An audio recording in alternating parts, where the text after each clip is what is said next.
ఓడించేందుకు ప్రయత్నాలన్నీ కూడా చేశారు. కోఆర్డినేషన్ అనేది కూడా లేకపోవడంతో కాంగ్రెస్ పార్టీ అవకాశాన్ని కాదు శిరీష్, ఇద్దరిని ఒక డాస్ మీద నిలబెట్టి కూడా రాహుల్ గాంధీ ఒక ప్రయత్నం చేశారు. కలిసే ఉంది పార్టీ ఉమ్మడి కానీ, బట్ అండ్ కింద అవేవి పని చేయలేదా ఒకటైతే. రెండవది ఆమ్ ఆద్మీ పార్టీ ఓట్లు మీరు ఏమన్నా చూసారా? సుమారుగా ఎంత ఓట్లు వచ్చిండొచ్చు యావరేజ్గా ఒక్కొక్క చోట? ఇప్పటికి మనకు అంటున్న 50% పోలింగ్ కౌంటింగ్ అయిపోయింది అనుకుంటే 500,000 ఓట్ల రేంజ్లో ఉందా ఆమ్ ఆద్మీ పార్టీ? ఇంకా వాళ్ళు యాక్చువల్గా అడిగింది 6-7 స్థానాలే గట్టిగా ముందెందుకు డిమాండ్ చేసిన, అవి కూడా కాంగ్రెస్ ఇవ్వలేకపోవటం ఏం జరిగి ఉండొచ్చు? ప్రధానంగా ఎవరు ఆప్తో పొత్తు ఫెయిల్ కావడానికి కారణం?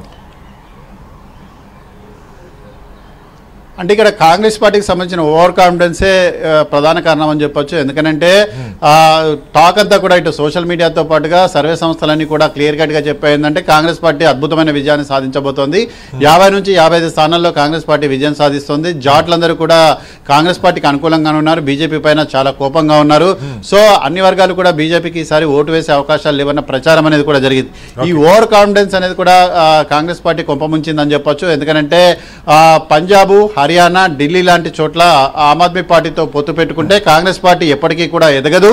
కాబట్టి ఆ పార్టీతో పొత్తు లేకుండా వెళ్తేనే మనం చాలా వరకు కూడా గెయిన్ కాగలుగుతాం. ఢిల్లీలో అరవింద్ కేజ్రీవాల్ లాంటి వాళ్ళని అరెస్ట్ చేసినప్పటికీ కూడా ప్రజల్లో ఎటువంటి రెస్పాన్స్ అనేది కూడా రాలేదు. కాబట్టి ఇవన్నీ కూడా తమకు కలిసి వస్తాయని చెప్పేసి కూడా భావించారు. కర్ణాటక మీరు ఎలక్షన్స్ కనుక చూసినట్లయితే కర్ణాటకలో కాంగ్రెస్ పార్టీ సింగిల్గా పోటీ చేసింది. అక్కడ జేడీఎస్ లాంటి వాళ్ళని గతంలో పొత్తు పెట్టుకున్నప్పటికీ తర్వాత పొత్తు పెట్టుకోలేదు. కానీ చివరిగా ఫలితాలు కనుక చూసినట్లయితే కాంగ్రెస్ పార్టీకి వన్ సైడ్ ఓటర్లు తీర్పు ఇచ్చారు. అటువంటి తీర్పు అనేది ఇక్కడ కూడా వస్తుందని చెప్పేసి కూడా భావించారు. ఆ ఓవర్ కాన్ఫిడెన్స్ తోటి వీళ్ళు ఈ నష్టపోయారు అనేది మరొక భావన. ఇంకోటి జాట్లలో ఏదైతే వ్యతిరేకత ఉందో ఆ వ్యతిరేకతను తమకు అనుకూలంగా మలుచుకునే ప్రయత్నం కాంగ్రెస్ పార్టీ చేయలేకపోయింది. కోఆర్డినేషన్ లేదు, సయోధ్య లేదు.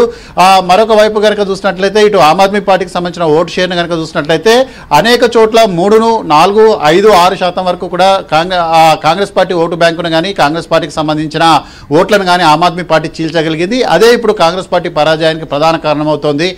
అది కనుక వచ్చినట్లయితే ఆ ఓట్లు కనుక వచ్చినట్లయితే ఇటు కాంగ్రెస్ పార్టీ గెయిన్ అయ్యే అవకాశం ఉంది. ఏదైతే జమ్మూ కాశ్మీర్లో కనుక చూసినట్లయితే నేషనల్ కాంగ్రెస్ కు సంబంధించిన ఫార్ములా సక్సెస్ అయింది.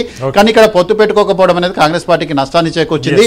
మహారాష్ట్రలో కూడా రేపు అదే విధమైన సిచ్యువేషన్ అనేది కూడా ఉంటుందని చెప్పేసి బీజేపీ వర్గాలు చెప్తున్నాయి. మళ్ళీ వస్తాను శిరీష్ మీ దగ్గరికి. రామరాజు గారు, గుణపాఠాలు నేర్చుకోవటం అంటాం మనం. ఇక్కడ గతంలో కొన్ని రాష్ట్రాల్లో సక్సెస్ వచ్చింది, జేడీఎస్తో పెట్టుకో